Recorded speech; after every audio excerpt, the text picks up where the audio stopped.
हमारे इस इलाके के 4 होनहार बच्चे जिन्होंने HCS परीक्षा में अपना स्थान बनाया है और उनके अभिभावक जो हमारे बीच आज मौजूद हैं, आप सबका यहाँ पहुंचने पर हार्दिक अभिनंदन, हार्दिक स्वागत।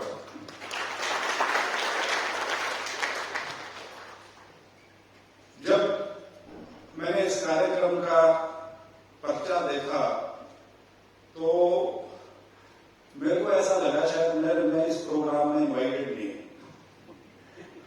मेरे वैसे भी गांव के कार्यक्रम बने हुए थे और मैं मन में सोच रहा था यार मेरे को किसी ने टोका नहीं, जबकि इस प्रोग्राम में तो मेरा होना बहुत जरूरी था, क्योंकि मेरी हालांकि बहुत पुराना हो गया काम, 1998 की बात है, 36 साल हो गई उस बात को। लेकिन मुझे आज बहुत खुशी है कि आज कॉलेज के इस हॉल में हम उन 4 व्यक्तियों का अभिवादन कर रहे हैं, उनका अभिनंदन कर रहे हैं जिन्होंने एक टारगेट दोबारा से बच्चों के लिए सेट किया है। हम जब यहां आए थे तो मैंने अपने पिताजी से पूछा, मैंने कि यहाँ पहले कभी एक साल में 4 आए हैं HCS के एग्जाम में? बोले HCS के एग्जाम में 4 में बोले एक नहीं आता है, यहाँ इस बार 4 आ रहे हैं, तो बहुत बड़ी उपलब्धि है। और इस उपलब्धि के लिए मैं श्री अभिषेक को, मैं सुनीति नरवाल को, ऋतु को और सोमवीर को बहुत बहुत बधाई देता हूं और हार्दिक शुभकामनाएं तो हमारी साथ ही है। जैसा लखरान साहब ने कहा कि हर व्यक्ति का अपना एक संघर्ष होता है, इस तरह का इम्तिहान जो है जितना कड़ा वो होता है वो उन्हीं को पता है जो उस एग्जाम को लेते हैं या उनके परिवार वाले जिनको वो भुगतना पड़ता है, क्योंकि किसी भी परिवार की मदद के बिना इस प्रकार का इम्तिहान जो है वो लेना संभव नहीं। परिवार का बहुत उसमें सहारा चाहिए हर हिसाब से, आर्थिक तौर पे भी, उसके अलावा जो एक इमोशनल सपोर्ट जो होती है घर में जो मिलनी चाहिए वो बहुत जरूरी है। तो मैं सभी के जो अभिभावक हैं, पेरेंट्स हैं और उनके जो टीचर्स रहे होंगे अलग अलग स्टेज पे, वो सब इस बधाई के पात्र हैं कि जो कामयाबी इन बच्चों को मिली है उसमें बहुत लोग उसके अंदर उनका योगदान रहा होगा, वो सब हमारे साधुवाद के पात्र हैं। मैं सिर्फ 2-3 चीजें कहूंगा और वो 2-3 चीजें हमारे इन 4 नवनियुक्त अफसरों के लिए हैं। उससे पहले एक चीज की शुरुआत करूंगा। जो बच्चे यहाँ बैठे हैं जो शायद अभी कॉलेज में हैं, कल को शायद ये भी किसी कंपटीशन में बैठेंगे। मुझे अभी भी याद है जब मैंने अपनी MA खत्म करी थी, तब तक मैंने सिविल सर्विसेज का एग्जाम नहीं लिया था और मैं कोई ज्यादा लंबा पढ़ाई लिखाई करने वाला व्यक्ति नहीं था। मेरे अंदर कभी वो क्षमता नहीं थी कि मैं 10-10, 12-12 घंटे लगातार बैठ के और 6 महीने तक पढ़ाई कर सकूं। ठीक है, मैं सामान्य से बेहतर था लेकिन उत्कृष्ट नहीं था और इस वजह से मेरी हमेशा नीयत ये रहती थी कि मैं किसी तरह से मुश्किल परिस्थिति से बच के निकल जाऊं। तो घर में सिविल सर्विसेज का बहुत जिक्र भी होता था। 2-3 ऐसे वाक्य भी हुए थे जिससे मेरे को लगता था कि ढेर सारे ये दबाव मेरे पे पड़ेगा। एक तो मेरी दादी की हमेशा एक मंशा थी, वो कहती थी देख मैं 5 साल शुरू में 1ली से 5वीं क्लास तक अपनी दादी जी के साथ होता कराऊंगा, मेरी 5 साल पढ़ाई है। तो वो बात वो तब बोलती थी जब मैं 3री-4री क्लास में था, समझ में बात में आनी शुरू हुई। तो कहती थी देख मेरा बाप माल मंत्री रह गया, मेरा पति माल मंत्री रह गया और मेरा छोरा भी माल मंत्री रह गया, तू DC बन जाएगी। तो एक वो चीज थी। और दूसरी मुझे अभी भी याद है जब मेरी दादी जी का जब निधन हुआ और डूमर के जब बैठते थे तो लोग मिलने आते थे। तो मैं उस समय अपना कॉलेज वगैरह खत्म कर चुका था, तो कई लोग पूछते थे कि क्या कर रहा है आगे। तो मेरे चाचा जी थे सुरेंद्र जी, वो नहीं रहे दुनिया में, तो मुझे उनकी भी बात आज तक याद। उनने भी एक बात कही थी कि मेरा घर का नाम वैनी है, कि वैनी देख सारी बात ठीक है, राजनीतिक तौर पर हम बड़े अच्छे हैं, सारी चीजें ठीक हैं, लेकिन एक कमी है, हमारे कोई जो बड़े वाला अफसर नहीं बना आज तक, तो वो बन जाए तो वह कमी पूरी हो जाएगी सारी की सारी। तो मैं इसलिए कह रहा हूं कि आपको प्रेरणा किस चीज से मिल जाए आपको पता नहीं लगता। तो ये मैंने बताया कि इसका दबाव था और मैं करना चाहता था। तो मैं एक दिन अपने पिताजी के साथ खाने पर बैठे और ऐसे ही आईएएस का इम्तिहान की जिक्र का मैंने भी जिक्र कर दिया। और मैंने कहा आजकल तो सीट बहुत कम हो रही है, बहुत मुश्किल हो गया इम्तिहान। तो मुझे अभी भी याद है, इन्होंने कहा जब 3 सीट बचेंगी वो 3 भी कोई तो बनेंगे, तो उन 3 में तो क्यों नहीं हो सकता। तो ये जो एग्जाम है, जो कंपटीशन के एग्जाम है, चाहे वो एचसीएस का है या वो यूपीएससी का है या फौज का है या किसी भी चीज का एग्जाम है, हर एग्जाम जो है बहुत कंपटीशन का एग्जाम है और उसके अंदर आदमी को पूरी शिद्दत से तैयारी करनी चाहिए, वो सारी चीजें हैं। लेकिन ये जो हमारे 4 साथी अब जो नौकरी में आ गए हैं, मेरा इनसे बस 2-3 बातें इनके साथ साझा करूंगा। एक तो ये कि जमाना बड़ा कटपटा हो गया है, ईमानदारी को लोग क्वालिटी मानने लगे हैं। ईमानदारी आपसे अपेक्षित है उसमें, लेकिन आज के दिन यदि कोई ईमानदार है ना तो उसके बारे में ऐसे बात करते हैं तो चांद पर उतर के आ रहा है। तो मेरा आपसे अनुरोध है कि वो जो एक ईमानदारी एक अफसर के अंदर होनी चाहिए अपने कर्तव्य का सही मायने में निर्वहन करने के लिए, उसे पूरी जिंदगी जो आपका जो करियर रहेगा 34, 35, 36 साल का, उसमें उसको जरूर बना के रखें। और एक चीज से जरूर बचें, वो है अहंकार। ये जो सरकारी नौकरी है ना, खासतौर पर बड़े वाली नौकरी जब मिलनी शुरू हो जाती है, एक स्वाभाविक सी एक आदमी के अंदर चीज आती है कि मैंने तो कुछ ऐसा पा लिया जिसके लायक ये जो मेरे से मिलने वाले हैं ये नहीं है इसके लायक। तो एक अहंकार की भावना आदमी के अंदर उत्पन्न होने की बहुत संभावना रहती है। और जब आपके अंदर उस तरह की भावना आ जाए तो फिर आपके अंदर जो एक संवेदनशीलता होनी चाहिए उसमें कमी पड़नी शुरू हो जाती है। तो एक बहुत जिंदगी में गांठ बांधने वाली बात है। और खास तौर पर जो शुरू के 4-5 साल होते हैं, वो शुरू के 4-5 साल ये है जब आदमी को बहुत अपने बारे में गलतफहमी होनी शुरू हो जाती है कि मेरी उपलब्धि जो है वो इतनी बड़ी है कि मैं आप किसी को कुछ ना समझूं। तो वो एक भाव जो है वो आदमी के अंदर कभी नहीं आना चाहिए, क्योंकि ये बहुत अफसरों के अंदर देखा गया है। अभी आपने नया नया उदाहरण वो टीवी पे अखबारों में देखा होगा, वो आईएएस में लड़की सेलेक्ट हुई थी, प्रोबेशनर थी, और शुरुआत तो उसकी हुई अहंकार और बदतमीजी से। गणे अमीर बाप की बेटी थी, अपनी महंगी कार लेगी दफ्तर में, उसके ऊपर महाराष्ट्र शासन लिखवा दिया, उसके ऊपर लाल लाइट लगवा दी। जो दफ्तर उसको डीसी ऑफिस में मिला, उसके साथ वाला जो कमरा था वो किसी और अफसर का था, वो अफसर छुट्टी पर था, वो कमरा भी अपने दफ्तर में मिला लिया। इस तरह की हरकतें करी उसने, और उसकी जो हरकतें थी उसके बाद उसके डीसी ने उसके खिलाफ शिकायत करी। वो शिकायत तो सिर्फ यहां तक सीमित थी, लेकिन अब खेल क्या होने लग रहा है कि उसका तो जाति प्रमाण पत्र फर्जी है।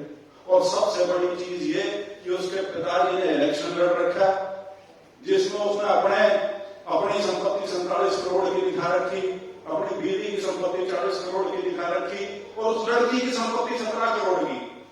जब वो नौकरी में आई उस टाइम आपको फॉर्म भरना पड़ता है नौकरी में आने से पहले कि आज के दिन आपका कितना है, 17 करोड़ भरे उसने। और वो बात होती ना क्रीमी लेयर, उसने लिखा कि मैं क्रीमी लेयर में नहीं हूं, मतलब जब उसने शुरू में जब फॉर्म भरा। तो इस तरह की चीजें आपको भर के आनी शुरू हुई है। वो सिर्फ इसलिए आई कि उसके अंदर घमंड आ गया, उसने दिखावा करने की कोशिश की, और एक नौकरी जो सामान्य तरीके से चल सकती थी वो अभी नौकरी शुरू होने से पहले ही फंस के खड़ी होगी। तो इन चीजों का परहेज करना चाहिए, क्योंकि खासतौर पर मैं इसलिए बात को दोबारा दोहरा रहा हूं, क्योंकि आपको बिगाड़ने वाले लोग बहुत आएंगे आपके पास, आपके नए नए रिश्तेदार पैदा हो जाएंगे, आपका सारा काम आपका प्रेमी हो जाएगा, सारा गुहांड आपके साथ आ जाएगा, और फिर पर्चियों का सिलसिला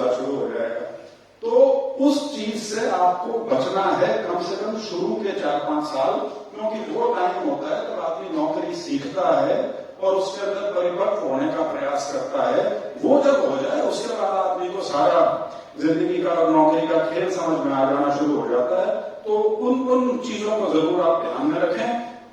और जो मैंने संवेदनशीलता की बात की, आप सरकार की बड़ी नौकरियों में आए, आपके ऊपर बहुत दायित्व होंगे।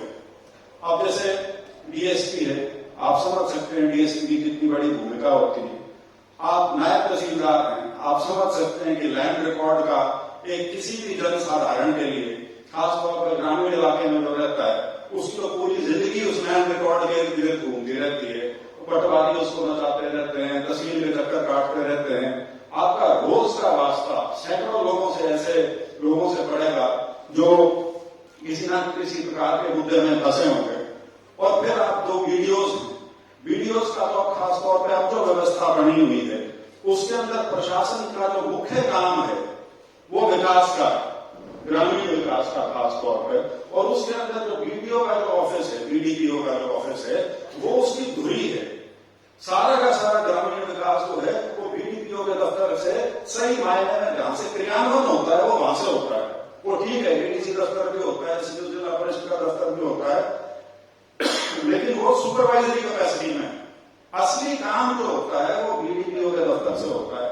इसी तरह से जैसे मैंने कहा, तहसील का काम तहसील का होता है, और पुलिस का काम जो है वो सबको पता ही है, 24 घंटे का काम है।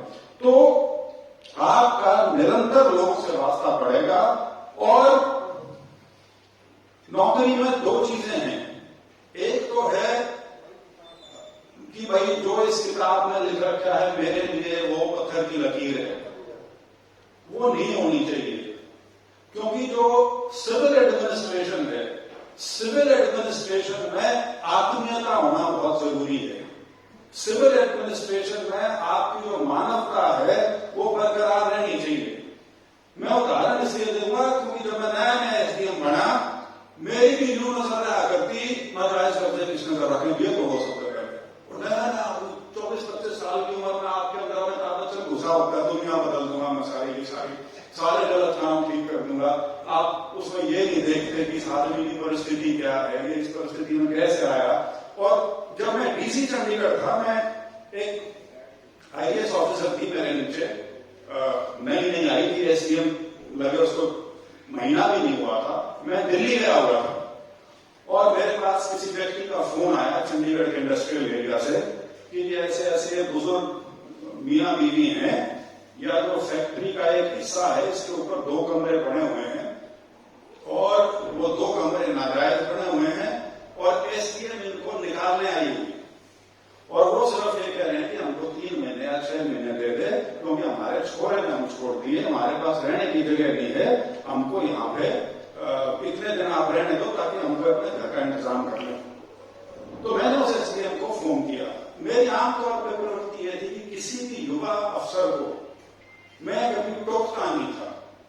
मान जाए बड़ी अच्छी बात है, ना मान जाए तो भी अच्छी बात, क्योंकि नया जब आदमी में नौकरी में जो आता है उसको अपने सीनियर से ये प्रोत्साहन या विश्वास करना चाहिए कि तेरे जो करना है कर, ठीक है गलत है मैं तेरे को बचाऊंगा। तो मैंने उसको कहा, मैंने ऐसे ऐसे बुजुर्ग हैं तो इनको तो थोड़ा टाइम दे दे। नहीं सर, कोर्ट का ऑर्डर है, फलाना है, ढिमकाना है, और उनका सामान खा के बाहर निकल गया। अगले दिन उनको कोर्ट से स्टे मिल गया। मैंने उस लड़की को बुलाया, मैंने कहा क्यों बता, तू मेरी अफसर, अगला साल 1.5 साल तक मेरे साथ काम करना। मैंने कहा और तूने वो काम किया जिसके लिए मैंने तेरे को मना किया, और अगले दिन कोर्ट ने तेरे को उसी काम से रोक दिया। मैंने कहा मेरी मान लेती, उसमें ज्यादा समझदारी थी, या अब समझदारी इस बात में है कि मैं तेरी किसी बात को ना मानूं। लेकिन नया व्यक्ति, इसीलिए मैं कह रहा हूं कि नया व्यक्ति जब नौकरी में आता है उसको यह लगता है कि जो मेरे सामने ब्लैक एंड व्हाइट में आ गया वही है बस सब कुछ, उसके आगे कुछ नहीं। मैं पहली मेरी नौकरी थी एसडीएम नारनौल लगा था, मीना को आता था, साहब का मेरे पास फोन आया, नौकरी कैसी चल रही है।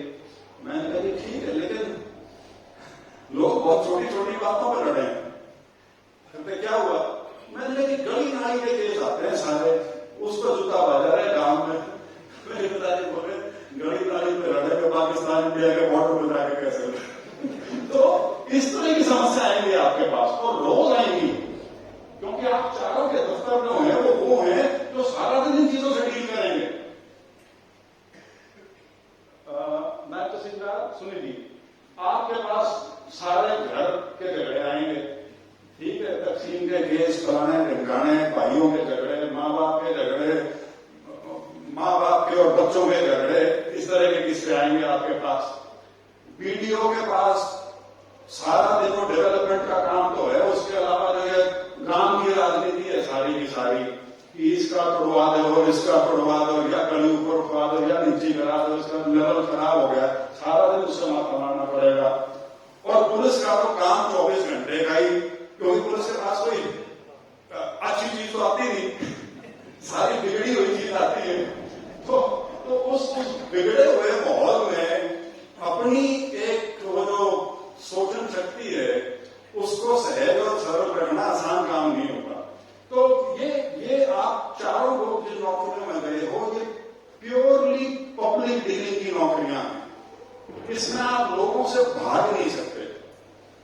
आपका सुबह से रात तक का वास्ता इनसे पड़ेगा, और एडीएसपी साहब का तो 24 घंटे का पड़ेगा, इनकी तो रात होती नहीं, दिन होता है। तो मेरा तो आप सब लोगों से यही है कि एक तो अच्छे स्वभाव के साथ रहें, कुछ ज्यादा अकड़ के बैठने की जरूरत नहीं है अपनी कुर्सी में, लोगों को समझने की कोशिश करें। एक अंतिम उदाहरण देकर बंद करूंगा कि लोग समझदार कितने होते हैं, और आपका आकलन शुरू में ही कर लेंगे। और एक और चीज बता दूं, 2-3 साल की जो पहले की नौकरी है उसमें जो आपकी रेपुटेशन बननी, वही रेपुटेशन है उसके बाद आपका नाम, तो उसके बाद जहां भी पोस्ट हो गया आपका पहले चला जाएगा कि वो किस तरह का अफसर। नागपुर का जिक्र, एसडीएम मेरे हफ्ता नहीं हुआ, एक आदमी आया मेरे पास, उसने शिकायत करी किसी की, अब जिसने यूं दाब दिया, कुछ वो गली दाब रखी, खाना ढंकाना, मैंने नोटिस इशू करवा दिया। तो जिस दिन का नोटिस था, तो जिसको नोटिस दिया था वो तो आया नहीं, और जिसकी शिकायत को दिया था वो आया हुआ था। तो मैंने कहा राव साहब वो तो आया नहीं, एक तारीख और दे दें। बोला ना जी खारिज कर दो, तारीख की जरूरत नहीं है। मैंने कहा खारिज कर दो, आप तो शिकायत लेकर आए थे। तो मैं तो क्यों देखूंगा, एसडीएम सुनवाई नहीं करे, नहीं करता। तो इस तरह के लोग आपके ऊपर टेस्ट करेंगे शुरू में, तो आप उस सबको अपनी कुशलता से लेकर आगे बढ़ेंगे। आखिरी चीज ये कि जो आपकी ट्रेनिंग होने वाली है उसको सीरियसली ले लेना, क्योंकि कई बार ये होता है जब आप नौकरी में आ जाते हो और ट्रेनिंग ठीक तरह से ना करी हो, तो उस समय फिर आप अपनी बगले झाँकते रहते हो कि आपके सामने जो कागज आ गया उस कागज का आपने करना क्या है। मेरे साथ बहुत होती थी, पूछते शर्म आती है, सामने आपका आदमी जो बैठा है वो सोचता है तो सर्वज्ञानी है, आईएएस में आया हुआ, एचसीएस में आया हुआ, तो सब कुछ पता है इसको, और उसने नए नए नौकरी में हुआ तो लंबा चौड़ा कुछ नहीं आता होगा, आपको ये नहीं आइडिया होता। उसमें होता क्या है कि हर कागज जैसे मैंने खुद डील करना है, कोई मौका देखना है तो खुद जाना है, वो ठीक है करना चाहिए, लेकिन सिस्टम है सारा का सारा, आपके नीचे अधिकारी होंगे, आपके नीचे कर्मचारी होंगे, एक वो डेलीगेशन जो होती है ड्यूटी की वो करनी उसमें बहुत आवश्यक है। तो वो चीजें धीरे धीरे समझ में आएंगी, लेकिन उसमें बहुत सहूलियत होगी यदि आप अपनी ट्रेनिंग पहले से अच्छी कर लेंगे। ट्रेनिंग में सिखाते सब कुछ है, लेकिन जब आदमी नया नया नौकरी में आया होता है तो उसको ये होता है कि मसासी मिली है, पढ़ाई लिखाई मैंने कुछ नहीं करनी अगले कई साल तक, पढ़ाई लिखाई से मेरा कोई वास्ता नहीं, और उस चक्कर में कई लोग फिर चूक जाते हैं। बहुत साल पहले जब ये आईसीएस की नौकरी हिंदुस्तानियों के लिए खोली थी अंग्रेजी शासन में, पहले हिंदुस्तानी उसमें राउंड से यूरोप के लोग आते थे, तो जब हिंदुस्तानी आने शुरू हुए, बहुत होशियार बच्चे उसमें क्वालिफाई किए, तो एक किताब है एक अंग्रेज ने लिखी थी, उसने बड़े पते की बात लिखी थी, कहता एक इंडियन जब आईसीएस बनता है, ये आईसीएस जिसको आईएएस के है ना, आजादी से पहले इसको आईसीएस कहते थे, तो कहता है एक हिंदुस्तानी जब आईसीएस बनता है वो एक यूरोपियन जो आईसीएस बनता है उससे कहीं ज्यादा इंटेलिजेंट होता है पढ़ाई के मामले में। जाती है, वो जो यूरोप से आया हुआ अफसर है वो नौकरी के अंदर बढ़ता है, क्योंकि उसके अंदर एक सीखने की भावना जागी रहती है। और एक जो इंडियन आईसीएस बनता है वो समय के साथ नीचे जाता जाता है, क्योंकि वो इसी चीज में खुश हो गए कि तो आईएएस बन जाए, एक तरह जिंदगी में कुछ करने की जरूरत नहीं। तो इस चीज से बचना बहुत जरूरी है और उसके लिए निरंतर आपको पढ़ाई करनी पड़ेगी। ये नहीं है कि एक एग्जाम क्वालिफाई कर लिया तो उसके बाद पढ़ाई का सिलसिला खत्म हो गया। किसी भी अफसर के लिए सबसे जरूरी चीज जो है वो है कि वो आगे अपनी पढ़ाई कंटिन्यूअसली वो करता है या नहीं करता, क्योंकि आप सब जो डील करोगे, कोई मानव जिंदगी से डील करेगा, कोई फाइनेंस से डील करेगा, कोई लैंड रिकॉर्ड से डील करेगा, जब तक आपको उनका पूरा ज्ञान नहीं होगा, आप जो न्याय आपसे अपेक्षित है लोगों द्वारा वो आप उनको नहीं दे पाएंगे। तो मेरा इन्हीं शब्दों के साथ इन चारों को बहुत बहुत शुभकामनाएं। और एक और चीज कि आप चारों को नौकरियां मिल चुकी हैं, बढ़िया नौकरी मिल चुकी है, तो अगर आप में से यूपीएससी का एग्जाम लेने की किसी की मंशा है तो इससे बढ़िया टाइम नहीं हो सकता, क्योंकि अब नौकरी मिल चुकी है, खोने के लिए कुछ है नहीं। तो यदि आप अगला अपना साल, 2 साल, 3 साल यानी सिविल सर्विसेज यूपीएससी वाली जो है, आईएएस आईपीएस वाली, उसमें भी यदि आप प्रयास करना चाहें तो आप सबसे सुखद स्थिति में इस समय है। तो यदि आप में से कोई सोच रहा है उसके लिए, तो उसको आने वाली और शुभकामनाएं। बाकी अपनी नौकरी आप अच्छी तरीके से करेंगे, अपने परिवार का और अपने गांव का, अपने क्षेत्र का नाम आप रोशन करेंगे। इन्हीं शब्दों के साथ आपको बहुत बहुत शुभकामनाएं।